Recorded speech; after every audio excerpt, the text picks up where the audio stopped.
Hello, everybody. My name is Loyal Wooldridge. I'm the BC NDP candidate running in the riding of Kelowna Centre, and this is Loyal's Community QuickCast. Today, we are joined with Jordan Coble, who is a Westbank First Nation Councillor and a good friend of mine. Yes. We've been working on the regional district for a while, and obviously a couple decades before that, I think. Yeah, we've known each other for a while now. Yeah, for sure. Go all the way back. So we're almost at the tail end of my Community QuickCast, and we've been bringing you updates of the most important matters to Kelowna, some of the challenges, but also the solutions to overcome them. And today we are talking about Together We Rise, collective action. And I think it's a really important discussion that we're going to have about reconciliation, but more importantly, working together and what that means, working community to community, and some of the important work I've been involved with Jordan on the regional district between City Kelowna and where to go from here.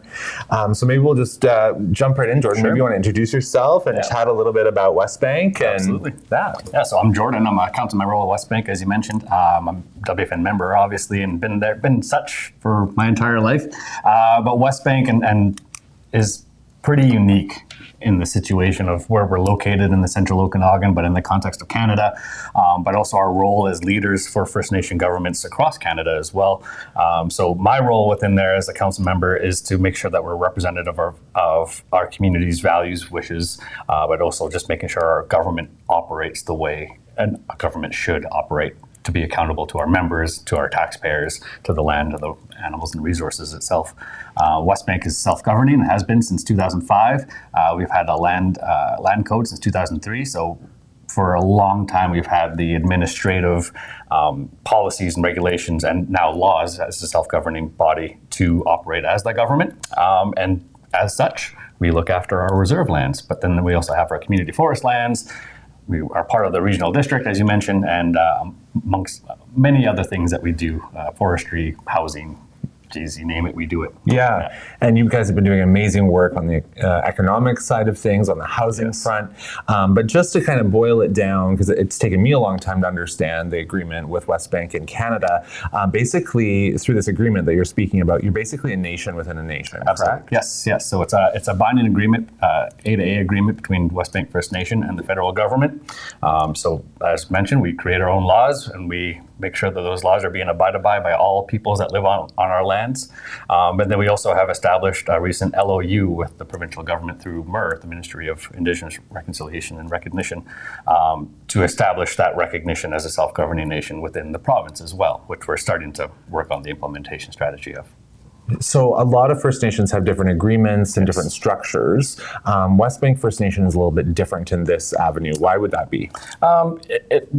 Negotiations is how it came to be. So there's 29 self-governing communities across Canada. There's 4 with similar agreements as Westbank First Nations, but ours is unique amongst those 4 as well. But there's the Canada to Westbank First Nation or Canada to Indigenous government relations. So ours is specific to that, whereas others are sometimes a trilateral agreement between provincial governments, First Nation governments, and the federal government.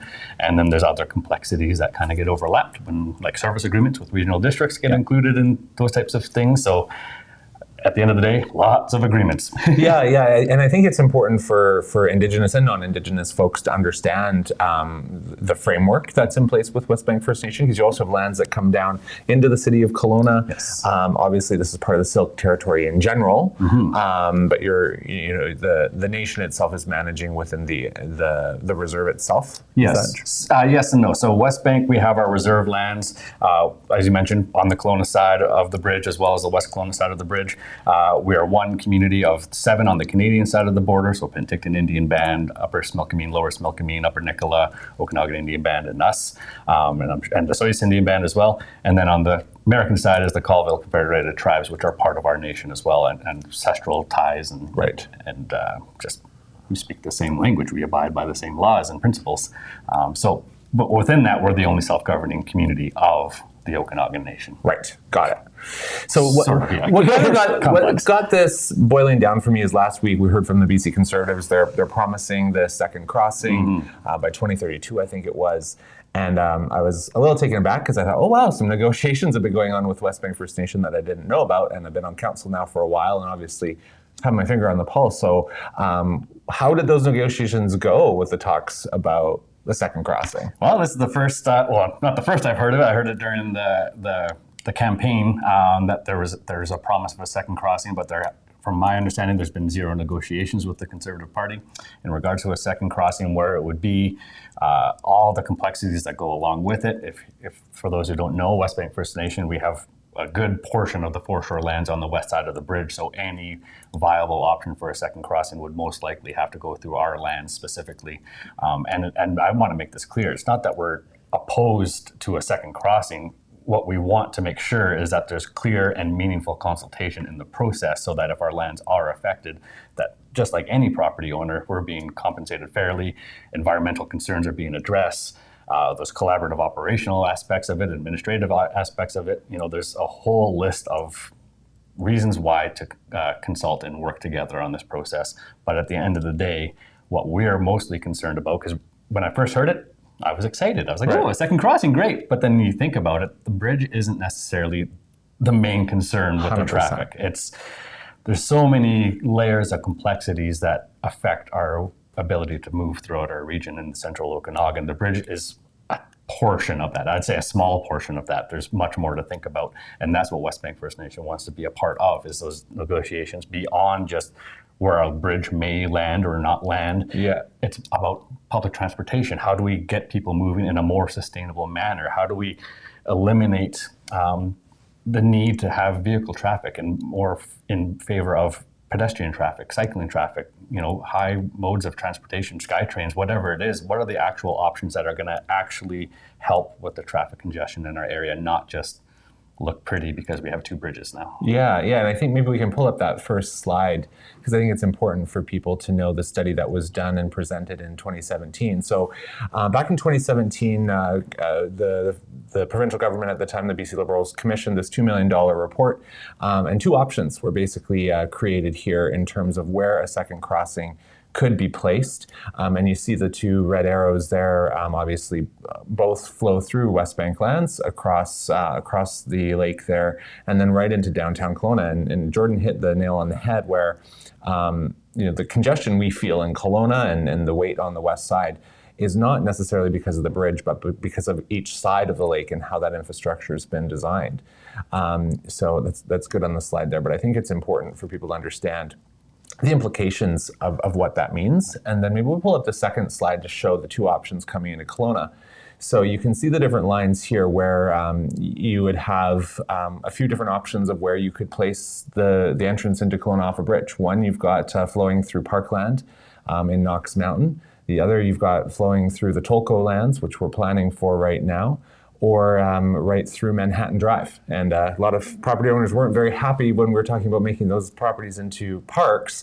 But when this went out to public consultation in 2017, 85% of the respondents were not in favor of these options. And so we do have to look to other modalities of how we can move traffic more quickly. And we'll just pull that off there.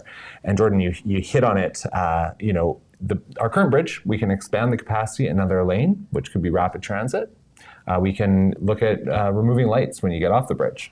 And where I'm really passionate is obviously looking at the rapid transit aspect, which we need the new transit ops yard for, but we're not going to go into transportation today. What I want to chat a little bit more about is DRIPA and the Declaration on the Rights of Indigenous Peoples, because I found it very ironic that that John Restad was making promises about this bridge, which clearly affects Westbank, and is also making commitments to repeal DRIPA legislation. And so, for people that don't know, can you give a Cole's Notes on the Declaration of the Rights of Indigenous Peoples, what it's meant to do, but also how it works in terms of consulting between governments? Sure. So DRIPA is basically the provincial legislative mechanism to align with UNDRIP, which is the UN Declarations of the Rights of Indigenous Peoples, which includes 46 articles that address human rights concerns specific to Indigenous peoples across the world. But DRIPA is specific to the province of British Columbia, obviously. And so it's the alignment of British Columbia's provincial legislative mechanism with UNDRIP, so that there is recognition of self-determination, self-governance, title and rights, the need to eliminate racism specific to Indigenous peoples, as well as just acknowledging the social, cultural, and economic well-being of Indigenous peoples as well. And so essentially what this does is creates a mechanism. And so what the provincial party has created is the implementation strategy, which is still unrolling, and it's going to take time. And I think that's what I really want to emphasize first and foremost. All of this work is going to take time. It's going to create tension, it's going to create friction, but throughout all of that tension and friction comes meaningful change that benefits all of society members, not just Indigenous peoples. It affects our relationships with one another. And so those consultations, those meaningful consultation when it comes to things like land preservation or land use or resource management or whatever it might be, it brings in an Indigenous lens. And so the things that I'm going to be quite pointed here, I look to the forests. The forests haven't been managed properly for over 100 years. And we see in the Okanagan, we see the impacts of those. Thankfully not this past summer, but 2023 was quite devastating.